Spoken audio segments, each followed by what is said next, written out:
नमस्कार, आप देख रहे हैं खबरों की खबर। मैं हूं संकेत उपाध्याय। महाराष्ट्र में आई आपदा पर आज हम बात करेंगे। पश्चिम महाराष्ट्र और कोंकण के 5 जिलों में लगातार बारिश की वजह से कई इलाकों में बाढ़ जैसे हालात हैं।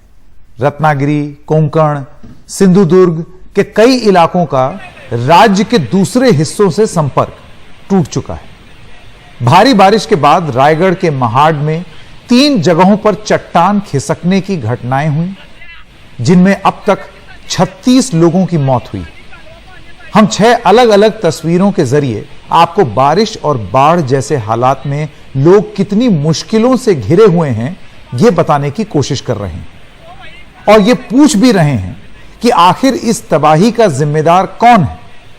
क्या इस तबाही का जिम्मेदार क्लाइमेट चेंज है, कुदरत है, या हम लोग? इसकी तैयारी क्यों नहीं हुई? हमारे सहयोगी सोहित मिश्रा ने पूरे हालात पर एक रिपोर्ट भेजी है। आइए पहले वो देखते हैं। ये तस्वीरें महाराष्ट्र के कोंकण और पश्चिमी महाराष्ट्र में आई आफत की बारिश की है। राज्य के रत्नागिरी, रायगढ़, कोल्हापुर, सांगली और सातारा जैसे इलाकों में भारी बारिश के बाद बढ़े पानी के स्तर ने जनजीवन अस्त व्यस्त कर दिया। रत्नागिरी के चिपलूण इलाके की ये तस्वीरें भयावह हैं। जगह जगह पानी भरा हुआ है। तस्वीरों में देखा जा सकता है कि लोगों के कंधों के ऊपर तक पानी मौजूद है।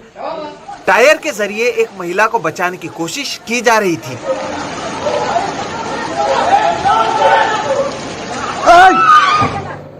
भारी बारिश की वजह से कई जगहों पर हुए भूस्खलन ने मुसीबतें और बढ़ा दी। महाड़ के तलिये गांव में हुए भूस्खलन में 30 से ज्यादा लोगों की मौत हो गई। लोकल रेस्क्यू टीमच्या मदतीने रेस्क्यू हम कल रात से ही राहत और बचाव का काम कर रहे हैं। जहां पर भूस्खलन हुआ है उस इलाके को भी ठीक किया जा रहा है। जहां जहां जरूरत है वहां एनडीआरएफ को भेजा जा रहा है। मध्ये नागरिक अडकण्याची शक्यता आहे, तिथे आपल्या एनडीआरएफची मदतीने रेस्क्यू ऑपरेशन्स चालू होते। सातारा के मिरगांव में भी भारी बारिश से भूस्खलन की तस्वीरें सामने आई। पाटन के मोरना नदी में बांध के पानी को छोड़े जाने के बाद नदी उफान पर दिखी। बाढ़ का असर पश्चिमी महाराष्ट्र के कोल्हापुर जिले में भी दिखा। जिले के कई गांवों के साथ ही शहर में भी भारी बारिश के कारण जल जमाव की तस्वीरें सामने आईं। कोल्हापुर रत्नागिरी महामार्ग पर भी पानी भर गया था। सांगली जिले में भारी बारिश के कारण कई शहर पानी में डूबे नजर आए। गुरुवार के दिन महाबलेश्वर में 24 घंटों में रिकॉर्ड 594 मिलीमीटर बारिश रिकॉर्ड की गई, जो अब तक एक दिन में सबसे ज्यादा बारिश है। कोंकण और पश्चिमी महाराष्ट्र की तुलना में मुंबई में बारिश की तीव्रता कम थी, लेकिन यहाँ भी इसका असर साफ तौर पर देखा गया। मुंबई के गोवंडी इलाके में मकान ढहने से 4 लोगों की मौत हो गई और 7 लोग घायल हो गए। राज्य में आई इस आफत पर मुख्यमंत्री उद्धव ठाकरे ने बैठक कर पूरे मामले की जानकारी ली और अधिकारियों को जल्द से जल्द लोगों को सुरक्षित जगहों पर पहुंचाने के आदेश दिए। ज्या वेळेला पोहोचता येणं शक्य झालं तेव्हा ह्या एनडीआरएफ आणि लष्कराच्या वगैरे तुकड्या आता तिकडे पोहोचतायत, म्हणजे त्यांना सुद्धा तिकडे पोहोचणं हे काल सुद्धा अवघड होतं।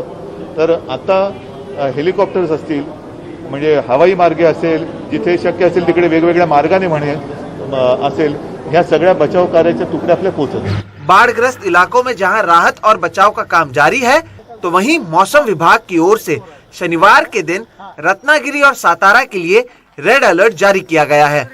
यानी आने वाले 24 घंटे इन जिलों के लिए काफी महत्वपूर्ण है। Bureau report, NDTV India. और बात करते हैं रत्नागिरी जिले की, जहां राहत की बात यह है कि खेड़ इलाके में अब पानी कम होने लगा है, लेकिन चिपलूण में अब भी पानी भरा हुआ है। यहां हजारों लोग फंसे हुए हैं।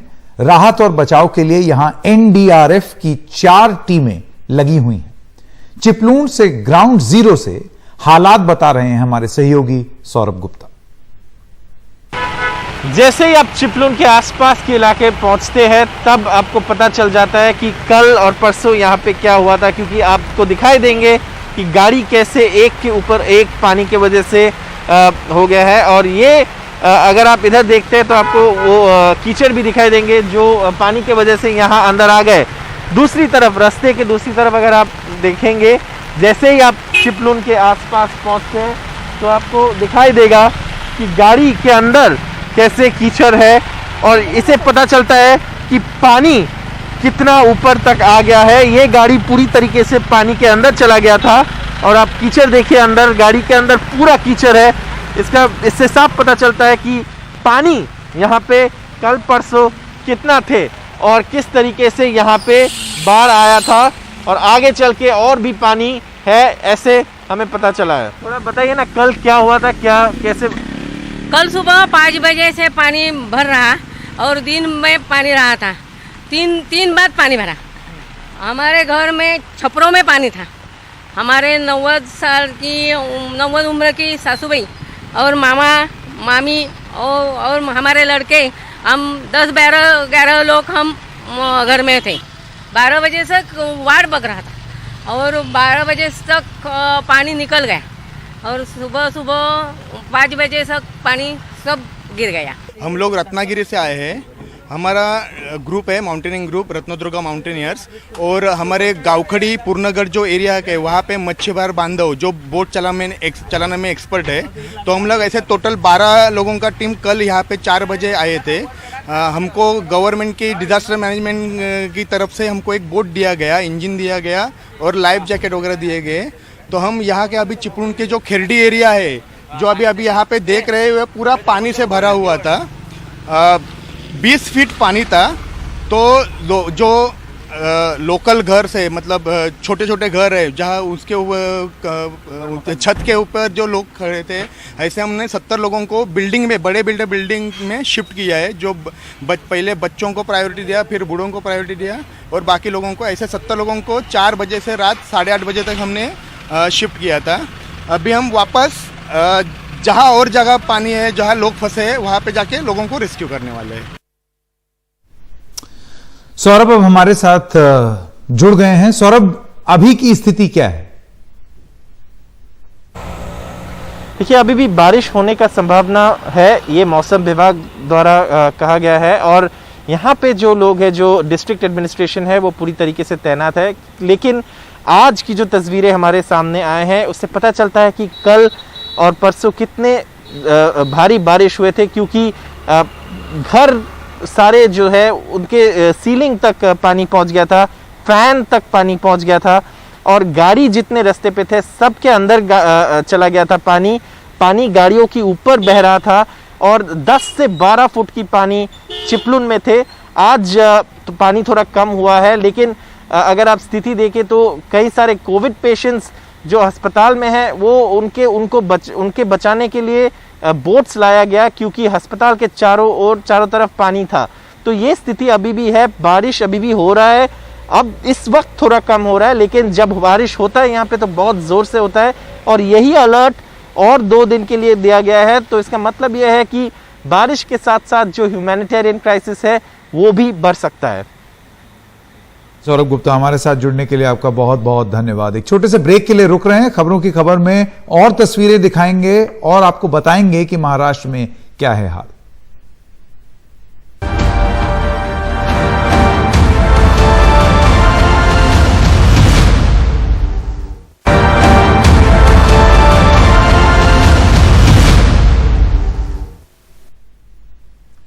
और मुंबई में मॉनसून के दौरान लैंडस्लाइड, दीवारों के गिरने की कई घटनाएं हुई, जिसमें कई लोगों की मौत हो गई।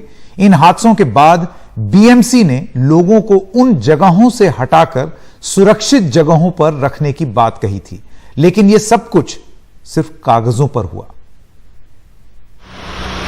मुंबई में मॉनसून के दौरान लैंडस्लाइड, दीवारों के गिरने की कई घटनाएं हुई, जिसमें कई लोगों की मौत हो गई। इन हादसों के बाद बीएमसी ने लोगों को उन जगह से हटाकर सुरक्षित जगहों पर रखने की बात कही थी, लेकिन ये सब कुछ सिर्फ कागजों पर है।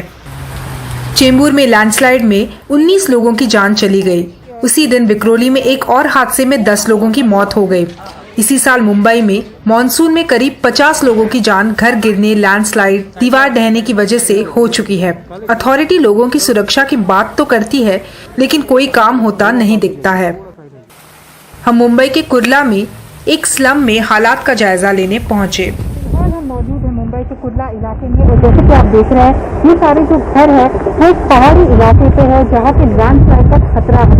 बीएमसी ने जगह जगह से बोर्ड लगा के रखे हैं कि यहाँ पे खतरा हो सकता है, लेकिन उसके आगे कुछ किया नहीं है।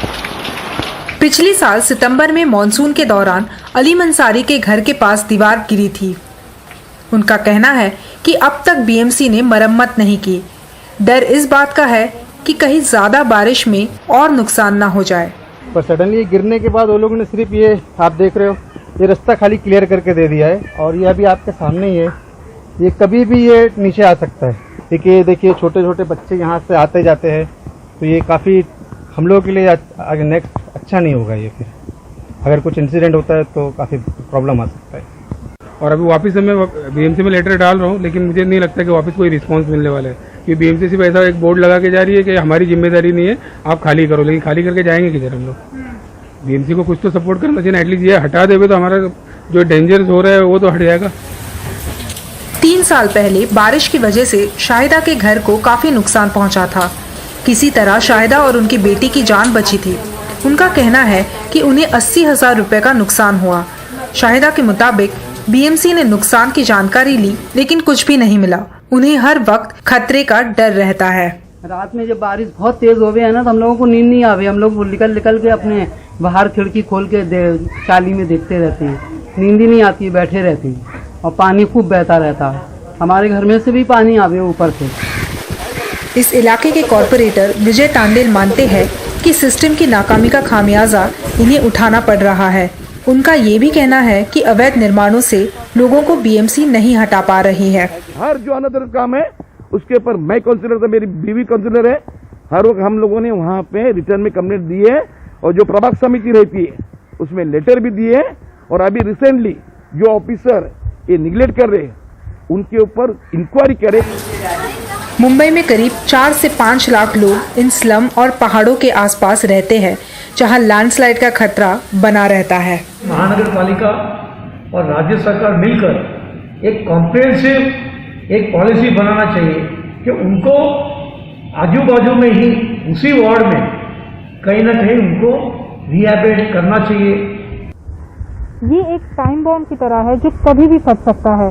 यहाँ की सिस्टम जो बीएमसी हो या माड़ा जैसी हाउसिंग अथॉरिटी हो, उन्होंने अभी तक इनके लिए कोई सोल्यूशन नहीं निकाला है, और जल्द से जल्द कोई परमानेंट सोल्यूशन निकालना बहुत जरूरी है, वरना हर बरसात लैंडस्लाइड की वजह से और भी जाने जा सकती है। मुंबई से कैमरा पर्सन प्रवीण सिरोहित के साथ पूर्वा चिटनेस, एनडीटीवी इंडिया।